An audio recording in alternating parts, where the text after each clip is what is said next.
The world was torn down. All of those giant silica pillars that reached up into the heavens, into other realms, those trees were chopped down. They were cut down for some reason. And it falls to us to try to reverse engineer history and figure out why. What had happened? Who cut it down? With what? Where did it go? What happened?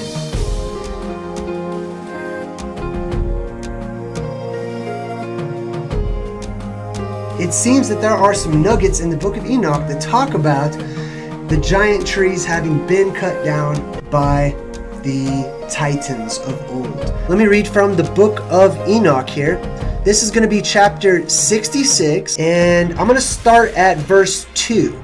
In those days, the word of God came to me, and I said, Noah, behold, your lot has ascended up to me, a lot void of crime, a lot beloved and upright. Now then, shall the angels labor at the trees? But when they proceed to do this, I will put my hand upon it and preserve it. That's the key one right there. The angels shall labor at the trees. How interesting. So it talks about the lofty trees all throughout these various texts. And then it goes on to say, the seed of life shall arise from it, and a change shall take place. And the dry land shall not be left empty. We're focusing on the angels will labor or work on, right? Do something to the trees. One translation says they shall labor at the trees, or it could be said are making a wooden structure. The angels are making a wooden structure. What are the angels doing? Now, angels, as I've talked about in some of my other videos, there's other words for that, okay? I believe this is a direct reference to the titans of old. Let me cut to the chase. I'm talking about the no forest on flat earth theory, right? The theory that we once had a realm that was beautiful. It was a garden paradise. Everything was majestic and grand, including these gigantic silica pillars that we refer to as giant trees that once existed, that shot up past the clouds and went into the heavens, into another realm, and connected downwards into the realms below us as well. They were a sort of portal into other worlds. And this is where we get stories like Jack and the Beanstalk, where he climbs up this pillar and he ends up in the land of the Titans, or the giants, right? We see the evidence for these trees, or as I call them, the silica pillars, all around us. And they're in movies, they're in books, and they're all over the place if we just have the eyes to see them. Now, they have been cut down. Our world was terraformed. That paradise was destroyed. It was carved down. Now, was it carved down just because there was a bunch of angry titans just, slobbering all over the place like a caveman, and they just wanted to kill things and destroy things? I'm not sure. I know that's the picture that we're painted, right? But look at this. This is evidence. Society and the world at large would try to have you believe that this is just erosion. Wind and rain over time just carved out this perfect tree stump right there in the middle of nowhere, and it didn't have any effect on the surrounding areas whatsoever, okay? I don't believe it. I'm going to repeat that verse from the book of Enoch, just that one particular, chapter 66, verse 2. Now then shall the angels labor at the trees, but when they proceed to do this, I will put my hand upon it and preserve it. It's interesting to me that it says preserve it. It's talking about the trees, but then it says preserve it, as in singular, right? I wonder if there is still the world tree at the center of our Middle Earth up at the North Pole, what we call the North Pole. A lot of people speculate that that one has been chopped down as well, but I think that was the main one, and maybe the reason why it's so difficult for anybody to get to the North Pole is not because of extreme temperatures, but because you can only go to a certain distance from this world tree before you can start to see it, due to perspective and line of sight and things of that nature, right? I mean, you would think that everyone would just be able to see it, but that's not the case when it comes to breaking down perspective, right? You can still have a world tree up there at the North Pole that still exists. I lean towards it still existing. I'm not sure, but that's a theory that I have. I'm going to read some more quotes from Enoch that I feel are very relevant.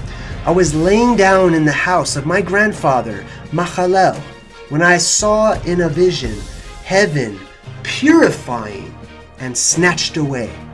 And when it says heaven, it's talking about the sky, right? Our dome of the heaven above us. And falling to the earth. So he saw the heaven falling to the earth. He saw the sky falling, right? The sky can't fall. Physical things fall down, right? So something physical up above us called the heavens, he saw in a vision falling down to the earth, just like Chicken Little, who says, the sky is falling, the sky is falling.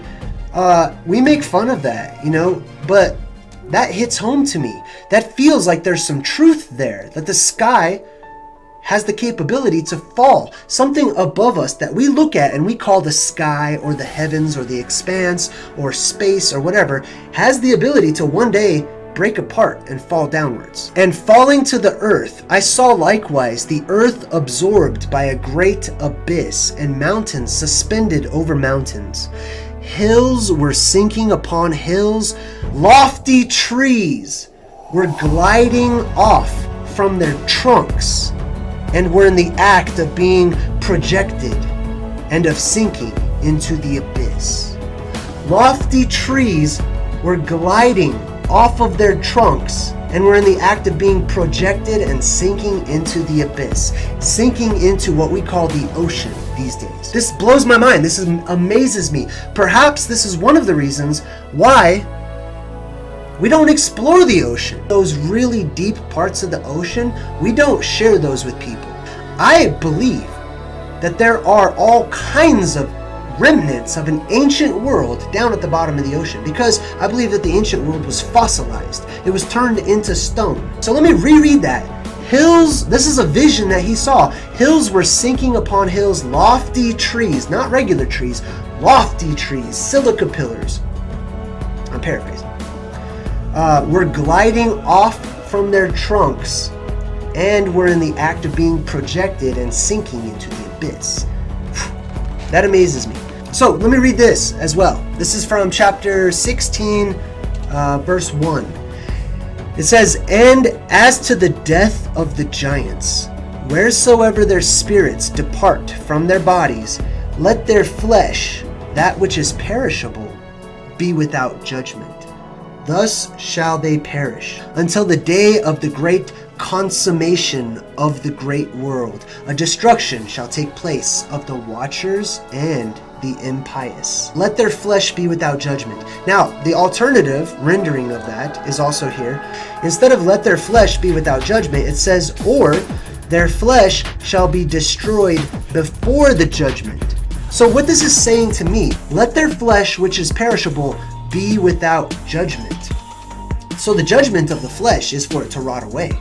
The judgment of the flesh is to decay and to go away, to disappear, to return to the earth and to, rot, basically. But let it be without judgment, meaning don't let their flesh decay and rot. Now this ties right into mud fossil theory, because the flesh literally turned into stone. So their bodies were to be kept intact, whole, for the most part, until this quote-unquote day of judgment when their bodies would pass away. So I want to say thank you to everybody for making so many of the things that I do possible. I never thought it would be possible, to do what I do and to present these things, and people would actually care and listen and be intrigued and inspired to go on their own and to look at the world differently and to share information as well. So thank you, all of you. J Dreamers, think outside the box.